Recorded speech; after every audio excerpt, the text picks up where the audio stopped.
4 o'clock in the east, it's 3 p.m. in central Texas, the site of one of the most devastating and tragic floods in the United States in the past 100 years. At least 90 people have lost their lives. Many others are still missing after catastrophic flash flooding Friday morning along the Guadalupe River. This time-lapse video shows just how quickly the waters rose there, swamping a highway in a matter of minutes. The Guadalupe River rose by 26 feet in just 45 minutes, catching countless people by surprise. Here's how some people have described what happened. Opened the door and the water was up to the door. Ran to my room, grabbed some boots, and came back, and water was coming in the door. I just felt the whole house pick up, and been on a lot of boats, and it felt like I was in a boat. So I said, we need to get out of the house. So I grabbed my wife, and we literally jumped in the water, and it swept us down to about 200 feet down that way. And there's a crepe myrtle tree that we grabbed hold of, and we waited for rescue. I literally pulled out my waterproof phone and started calling people going, hey, get Swiftwater Rescue to come get us, because we are like in extremis. We are in bad shape. We just saw like an ocean out there. It's just like completely destroying everything. We saw like whole cabin just floating down, and that's when we knew like things were getting actually real out there. Like we were starting to realize that this was a real natural disaster crisis. As I'm sure you've heard, many of the victims are from Camp Mystic. That's an all-girls Christian summer camp. In a statement, the camp says that 27 girls have been killed in the flood. 10 are still missing. The camp's director died trying to save his campers from the flood. His grandson wrote in a statement this, quote, if he wasn't going to die of natural causes, this was the only other way, saving the girls that he so loved and cared for. His impact will never leave the lives he touched. Now, the entire region is in the midst of an all-hands-on-deck rescue effort with locals from all walks of life pitching in. You know, I've got 2 babies at home. It's the least I could do. You know, they're home safe, and there's people out there that they're missing their children or their family members. So I feel like it's the least I could do to help. Being able to find the remains and perhaps let their families know some clarity on what exactly happened for sure. I know if I was in that situation myself, it would bring me some closure knowing definitively what happened instead of continuously holding out, wondering if the one I love is still out there. Today, much of the area remains under a flood watch again, with 2 to 4 inches of rain possible, up to 10 inches in some places, as locals and first responders face harrowing conditions. Questions are also swirling, though, about the initial response. Texas officials initially blamed the National Weather Service for failing to predict the amount of rainfall. On that, NBC News reports this, quote, independent meteorologists and a former NWS official said warnings issued in the run-up to the flooding were about as timely and accurate as could be expected with the weather data available in real time. However, the New York Times reports this, quote, crucial positions at the local offices of the National Weather Service were unfilled as severe rainfall inundated parts of central Texas on Friday morning, prompting some experts to question whether staffing shortages made it harder for the forecasting agency to coordinate with local emergency managers as floodwaters rose. Compounding the issue, what looked like a shrug from Donald Trump when he was confronted with questions about the possibility that the federal government fell short in warning Texas residents and that his administration's gutting of federal agencies might hamper efforts to respond to emergencies like this one. Watch that. President, are you still planning to phase out FEMA? Well, FEMA is something we can talk about later. But right now they're busy working, so we'll leave it at that. Go ahead. Are you investigating whether some of the cuts to the federal government left key vacancies at the National Weather Service or in the emergency coordination? No, they did not. No, they did. I'll tell you, if you look at that, what a situation that all is, and that was really the Biden setup. That was not our setup, but I wouldn't blame Biden for it either. I would just say this is a 100-year catastrophe. And it's just so horrible to watch. That's where we start today with Texas State Senator Roland Gutierrez, his district neighbors that of Kerr County. Also joining us, MSNBC senior political analyst, Texas resident through and through, Matthew Dowd is here. But we're going to start with my colleague, NBC News correspondent Ryan Chandler in Kerrville, Texas. Ryan, take us through what's happening right now.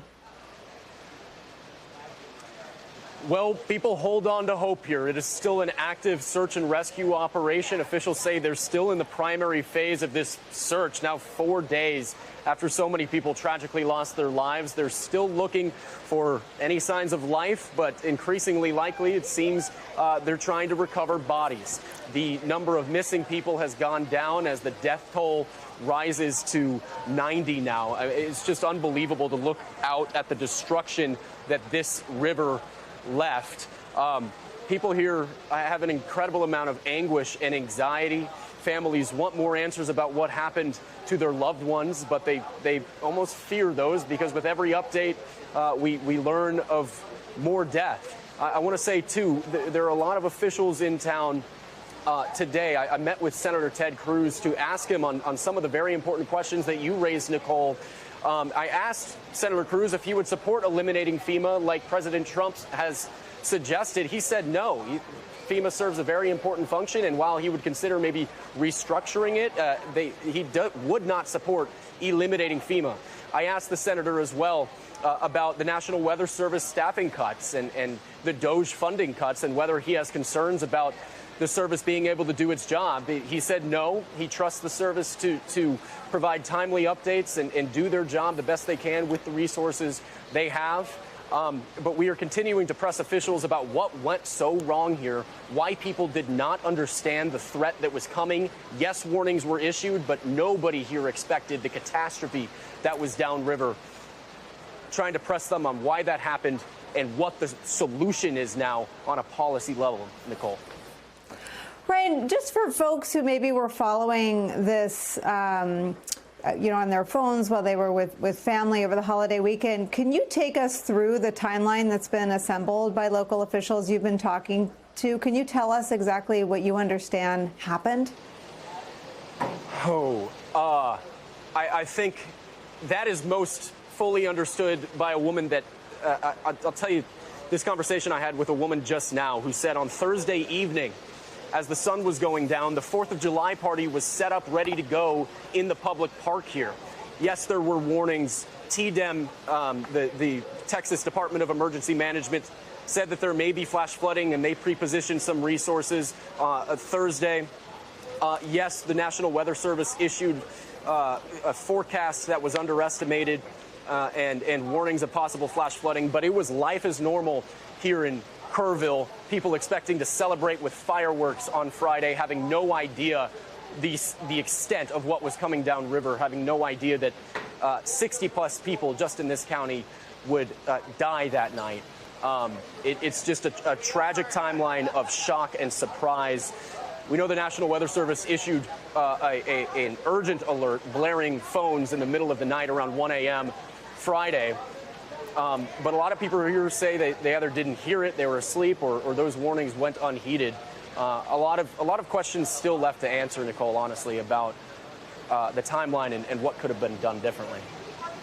And Ryan, while we have you, just tell us about Camp Mystic, what your reporting tells you about that place, a very special place, and obviously parents and even non-parents, hearts break for everyone involved in the Mystic Camp family.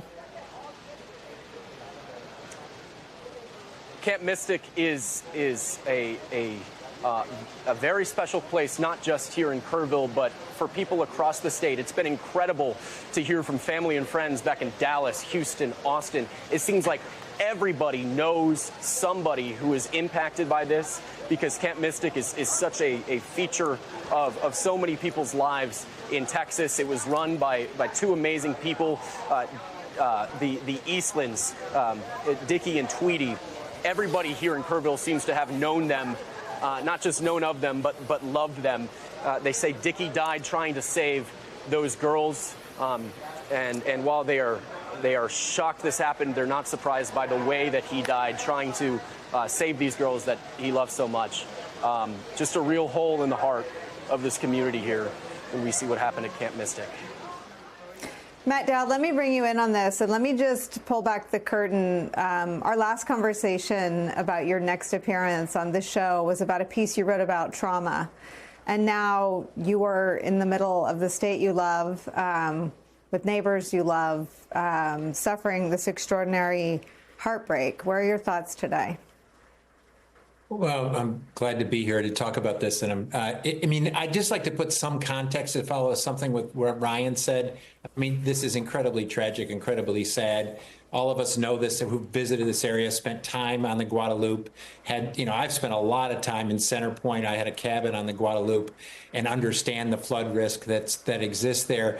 But these camps, and especially a place like Camp Mystic, just so people understand, this is a tradition that everyone in Texas, Central Texas, Houston, Dallas knows of these kids spending time, boys and girls, on these camps. And this camp in specifically, I've talked to people whose grandmothers went to this camp, whose mothers went to this camp, and then their daughters have gone to this camp.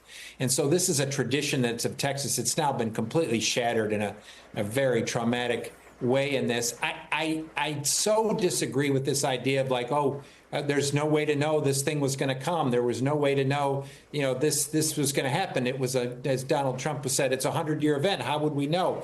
This is Flash Flood Alley. As the senator, I'm sure we'll talk about, this is something that we know about, that we should have been prepared for, that we should have been doing something about for decades and decades and decades, locally and at the state level and at the federal level. The fact that we didn't, and now we're sort of dealing with this immense tragedy is so incredibly disturbing in this, because this was, in my view, the tragedy of this and the extent of the tragedy of this was totally preventable.